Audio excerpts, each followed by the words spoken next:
Assiste-t-on au divorce entre Donald Trump et Benjamin Netanyahou? Ces dernières semaines, la Maison-Blanche a annoncé des négociations et même des accords avec les ennemis d'Israël, et cela sans concertation avec le gouvernement israélien. En résumé, on vous explique pourquoi le Premier ministre israélien est mis hors jeu par Donald Trump, pour qui les seuls moteurs sont les accords de paix et les deals commerciaux. Edan Alexander, le dernier otage israélo-américain, a passé 583 jours à Gaza. Il avait été enlevé lors des attaques terroristes du 7 octobre 2023. C'était un soldat engagé dans une unité d'élite de l'armée israélienne. Sa libération a été négociée en direct entre les États-Unis et le Hamas et annoncée par le président américain. Very happy to announce that Edan Alexander, an American citizen who until recently most thought was no longer living, thought was dead, is going to be released in about 2 hours, actually. Donald Trump l'a évoqué, cette libération est le fruit d'une négociation directe entre la Maison-Blanche et le Hamas. Un accord qui résonne comme un écho à la vidéo extrêmement forte du jeune otage alors retenu à Gaza. Edan Alexander y accablait Donald Trump et son aveuglement à soutenir le Premier ministre israélien Benjamin Netanyahou. אני באמת האמנתי שאתה תצליח להוציא אותי מפה בחיים. למה נפלת על השקרים של נתניהו? תגיד לי למה. Lors d'une rencontre avec les parents de l'otage, Donald Trump avait ensuite promis d'intervenir. All alongside of you, we stand by you, and we're going to do everything possible in a very short period of time. Durant les négociations pour la libération d'Edan Alexander, Israël a donc été tenu à l'écart et n'a été informé qu'après la conclusion de l'accord entre le Hamas et la Maison-Blanche. Résultat, seul un otage américain a donc été libéré et les familles de la cinquantaine d'autres prisonniers du Hamas demandent à Donald Trump de faire pression sur Benjamin Netanyahou pour qu'il mette fin à la guerre à Gaza et pour que le mouvement islamiste libère les autres otages. I believe what Trump intends to do is to do a change in the Middle East. I think whatever he wants to do is very good. Unfortunately, our government is not part of this process. That's due to the fact that our Prime Minister, Bibi Netanyahu. Ces négociations dans le dos d'Israël témoigneraient en réalité de relations extrêmement tendues entre le président américain et le Premier ministre israélien ces dernières semaines. Selon plusieurs médias américains et israéliens, Trump désapprouverait la décision de Netanyahou de lancer une nouvelle offensive militaire à Gaza et son cortège de décès civils. Une stratégie que le président américain estimerait incompatible avec son plan de reconstruction de la région. Mis devant le fait accompli dans la libération d'Edan Alexander, Israël tente de garder bonne figure. Israel has not agreed to any ceasefire, nor the release of terrorists. We have committed only to a temporary humanitarian corridor to facilitate Edan's safe return. Hamas have made this release as a gesture to our American allies. Et la Maison-Blanche a aussi conclu un accord avec les Houthis au Yémen.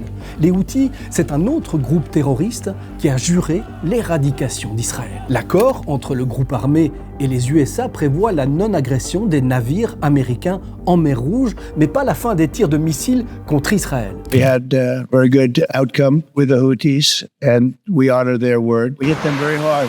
They took tremendous punishment, but we honor their commitment and their word. They gave us their word that they wouldn't be shooting ships anymore, and we honor that. Et les États-Unis estiment ne pas avoir besoin de l'autorisation d'Israël pour conclure un accord avec les Houthis qui les empêche de tirer des missiles sur les navires des États-Unis. Aux grandes dames d'Israël qui veut non seulement anéantir les Houthis, mais aussi la République islamique d'Iran qui, selon le gouvernement israélien, soutient et arme les Houthis pour lui mener une guerre par procuration.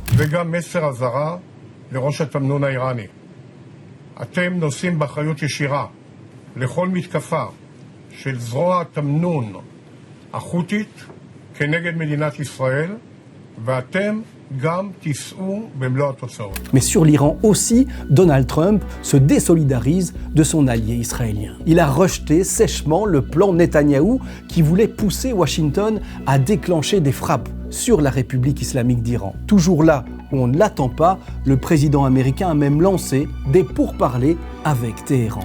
We're trying to work on Iran to get that solved without having to get into any bombing as we say, big bombing. I don't want to do that. I want them to work a deal. I want them to be very successful. Les négociations entre les États-Unis et l'Iran sont vues là encore d'un très mauvais œil par le gouvernement Netanyahou, car elles portent sur le nucléaire iranien. Il s'agit de s'opposer à l'enrichissement de l'uranium par l'Iran à des fins militaires et de l'empêcher de fabriquer des bombes nucléaires.